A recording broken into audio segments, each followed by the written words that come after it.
I got into a bit of trouble a few months after. I said, and you might have heard me saying it, Irish people have no white guilt. None. And it's due to a revolutionary strategy we had where we had potatoes in the ground and we all went, feck it, let's pick them ourselves. Well, over here. You, over here. Yeah, I'm not explaining that joke again, okay?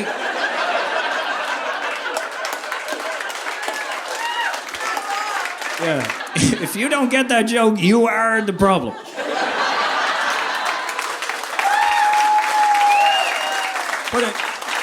But I was in the hotel that night after the show, and I was heavily medicated for non-medical reasons. And I was eating ice cream in bed. I had a pot of Chunky Monkey, and I had no challenges in the world at that moment outside of hand-eye coordination. Because, I was so stoned I couldn't get the spoon to my mouth anymore, and I could find the little lumps of fudge, but I was basically flicking them over my shoulder.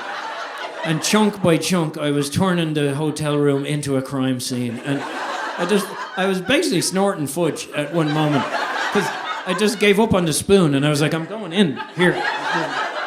Like a horse into a feed bag of ice cream. And I don't know if you've ever been that messed up late at night and thought to yourself, you know what, this is a fantastic time for me to check my work email.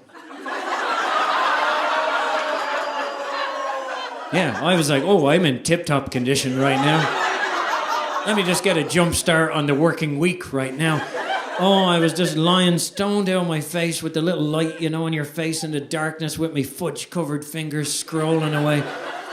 And I was lucky I did, because this message I saw kind of shocked me into a bit of sobriety. And it said, you might be in a bit of trouble. Somebody badly misinterpreted something you said tonight. Click this link. And it was a link to a TikTok video. And I clicked it, and the cover of the video said, racist Irish comedian jokes about cotton picking. I said, well, that's definitely me.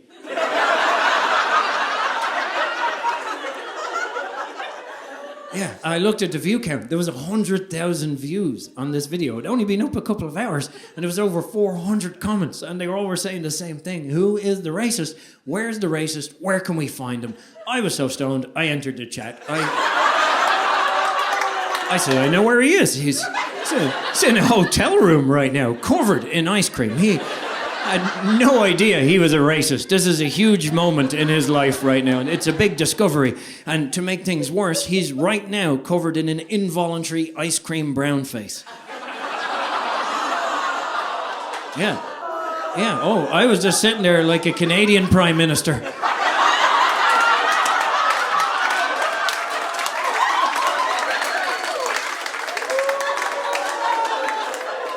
It was a PR disaster waiting to happen. And I, in a moment of clarity, I was like, well, Jesus, what am I going to do? I nearly laid an egg. I'd never been that nervous in my life. And I was like, I have a little video from tonight, actually. I can post what I actually said, and feck it, I'm going to sleep, and when I wake up tomorrow, it'll be interesting, at least.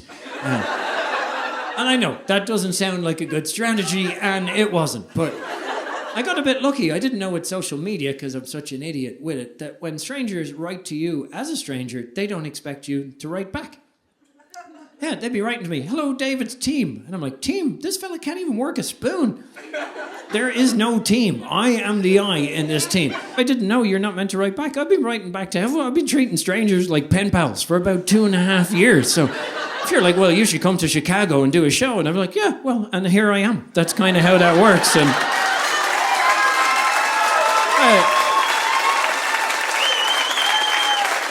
thanks. Yeah.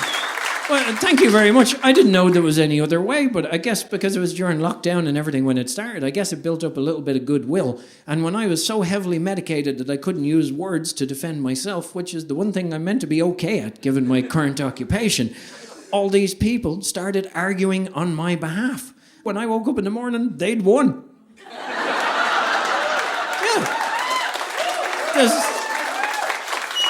This lady had fully retracted her statement, deleted the video, and made a public apology. And I was like, wow, that's the world we really should live in. That I could go to bed totally racist and wake up totally cured.